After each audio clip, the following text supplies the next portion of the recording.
Lahat po tayo ay yumuko, kumikit, ay manalangin sa Lord. Amang banal, kami po ay nagpapasalamat sapagkat kami po ay sama-sama ngayon sa amin pong pagpupuri po sa inyo, sa amin po pagsamba sa inyo, Diyos, sa Espiritu katotohanan.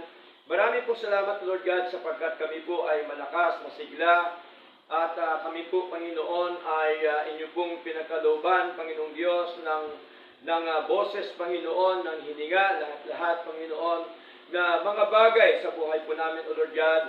Kami po ay nagpapasalamat sapagkat ang lahat po ito, Panginoon, ay inyo pong biyaya, Panginoong Diyos, na patuloy niyo pong iginawad sapagkat kayo po ang source, Panginoon, ng lahat na mga bagay, Panginoon, sa mundo po ito, Lord God. Salamat po at tunay nga po na karapat-dapat ka pong purihin, dakilain po at sambahin, O Lord God, sa aming mga buhay, O Lord, sapagkat kayo po din ang Diyos ng may likha ng lahat ng mga bagay.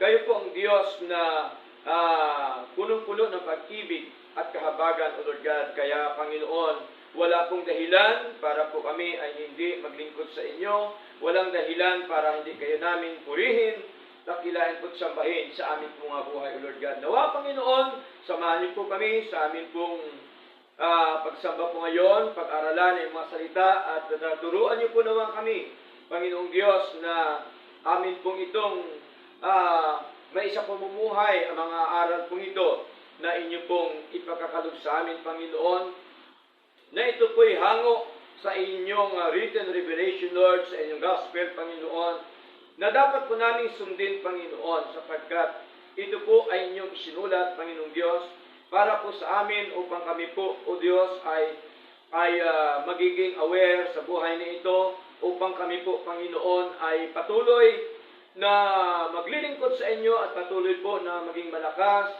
maging masigla, Panginoon, sa amin pong buhay espiritual, O Lord God, at nawa kami po inyong palaguin, O Diyos, at nawa ang mga gawain na natanggap po sa amin, O Lord God, ay amin po itong magampanan na may katyagaan, kasipagan, Panginoon, at kalakasan, Lord, na nagmumula po sa inyo. Salamat po na marami at gayon din po, Diyos, nawa ay turuan niyo po nawa inyong mga lingkod na maibahagi ang inyong mga salita at hayaan niyo po, Diyos, na kayo po ang siyang madakila at maluhati, Panginoon, sa amin pong kalagitnaan, O Lord God. Lord, batin niyo po ang motibo ng aming mga puso, Panginoon, kung bakit kami po, Panginoon, ay patuloy na sumasamba po sa inyo. Una, Lord, sapagkat ito po ay inyong utos na dapat po kayo sambahin, Panginoon, sa Espiritu katotohanan.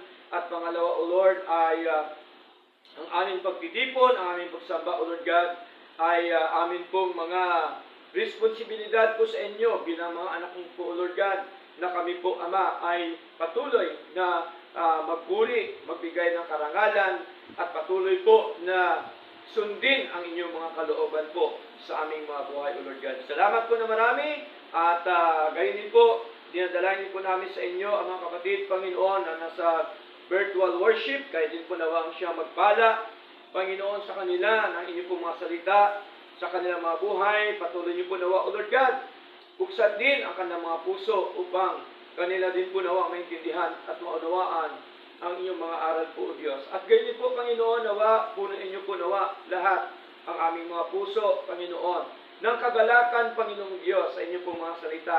Patuloy niyo po nawa kami i-comfort, patuloy niyo po nawa kami, O Diyos, i-restore sa amin pong buhay espiritual, at patuloy niyo po kaming pagkaluban ng revival, Panginoon, sa aming paglilingkod na ito. Salamat po na marami, at tunay nga po, Panginoon, kayo po ang aming kalakasan, kayo po ang aming kasiglahan sa aming mga buhay, Lord. Kayo po ang aming buhay, Panginoon, sapagkat tunay nga po na kung wala po kayo sa amin, ay wala po kami magagawa, O Lord God. Salamat po na marami.